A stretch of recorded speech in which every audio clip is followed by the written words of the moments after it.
Nagaan Waaqayyoo. Salam. Nageenya Waaqayyoo. Salam. Nagaan Waaqayyoo. Meegeetaa salam ibsallachu.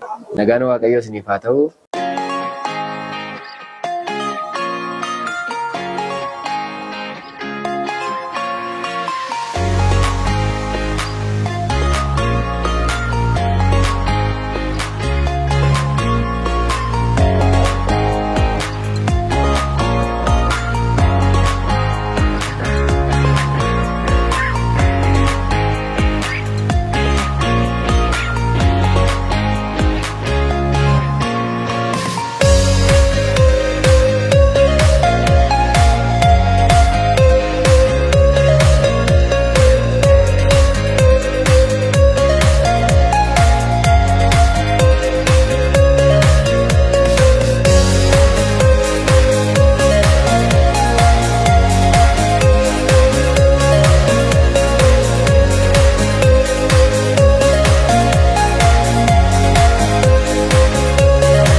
Akkam jirtu nageenya Waaqayyoo isiniif haa baay'atu. Ani obboleessa keessan Galaanaa Tacaanen jedhama.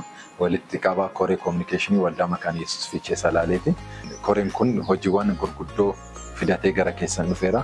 Kana karaa YouTube, karaa Facebook, karaa TikTok, karaa Telegramiitiin tajaajiloota addunyaa maraaf ga'uun karoorfannees hojjechaa jirra. Kanaafuu like, subscribe, share gochuudhaan nu cinaa akka dhaabbattan yaada keessan immoo comment akka nu gootan akka nu ibsitan jaalala Waaqayyootiin sin gaafadha. Galatooma. የጌታ ሰላም ይብዛላችሁ።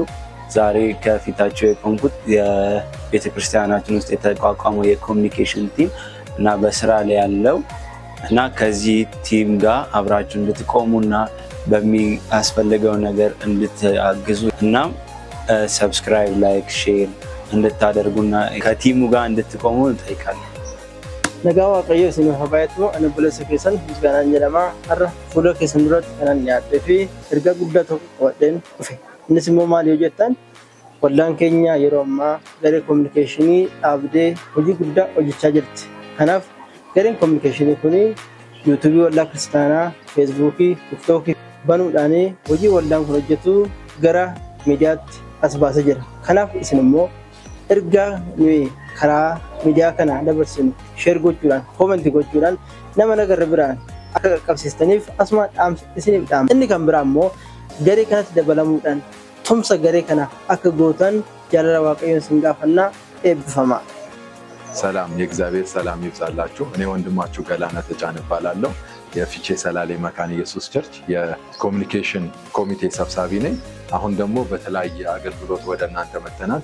በዩቲዩብ፣ በፌስቡክ፣ በቴሌግራም፣ በቲክቶክ ወንጌልን ለምድር ዳርቻ ለማድረስ ተነስተናል። እናንተ ከኛ ጋር ላይክ፣ ሼር እና ሰብስክራይብ በማድረግ ለምድር ዳርቻ እንድንደርስ እንድታደርጉልን በጌታ ፍቅር ጠይቃችኋለሁ። ያላችሁን ሐሳብና ጥያቄዎች ደግሞ ጽፋችሁልን በለኛ በማድረስ ከኛ ጋር እንድትሆኑ እንጠይቃችኋለሁ። የእግዚአብሔር ሰላም ይብዛላችሁ። Nagaan Waaqayyoo isiniif haa baay'atu. Akkamitti ay nagaadha. Har'a fuula keessan kan dhaabadhee fi dhaamsa guddaa tokko isin dhaamuu barbaadeen innis maalni waldaa keenya keessatti gareen kominikeeshinii sagantaawwan garaagaraa karaa yuutuubii, feesbuukii fi sooshaal miidiyaa garaagaraatiin sagantaawwan dabarsaa jiru. Sanarratti immoo tumsa keessan barbaadu. Innis maalidha inni ergaa isaan dabarsan kana ergaa isaan maxxansan kana like, share, subscribe gochuudhaan warra kaan biraan akka geessanii fi yaada qabdan immoo gama keessaniin isaan biraan akka geessan isin jechuun barbaada. Waaqayyoon isin haa eebbisu.